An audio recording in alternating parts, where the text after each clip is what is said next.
Star director Jakkanna SS Rajamouli direction లో రవితేజ హీరోగా నటించిన blockbuster hit movie Vikramarkudu. ఈ మూవీ రవితేజ కెరియర్ కు మంచి బూస్టింగ్ ఇచ్చిందని అందరికీ తెలిసిందే.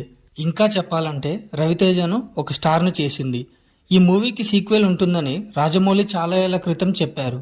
కానీ ఆ తర్వాత దీనిపై ఎప్పుడూ మాట్లాడలేదు. దీని రచయిత రాజమౌళి తండ్రి అయిన విజయేంద్ర ప్రసాద్ గారు అప్పుడప్పుడు ఈ సినిమా గురించి చెప్తూ వచ్చేవాడు. అయితే ఇప్పుడు ఈ మూవీ నిర్మాత రాధామోహన్ గారు ఈ సినిమాకు సీక్వెల్ కథ రెడీ అయినట్లు చెప్పడం జరిగింది. తెలుగులో విక్రమార్కుడు 2గా, హిందీలో రౌడీ రాథోడు 2గా ఉండబోతుంది.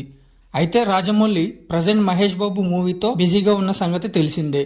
కాబట్టి విక్రమార్కుడు సీక్వెల్ ని రాజమౌళినే డైరెక్ట్ చేస్తాడా లేదంటే కొత్త డైరెక్టర్ కి ఇస్తారా ఇంకా తెలియలేదు.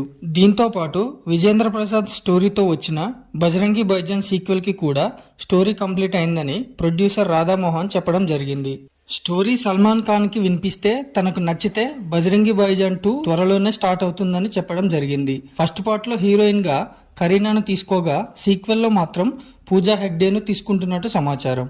ఈ సీక్వెల్ కు పవనపుత్ర భాయిజాన్ టైటిల్ ని ఖరారు చేయడం జరిగింది.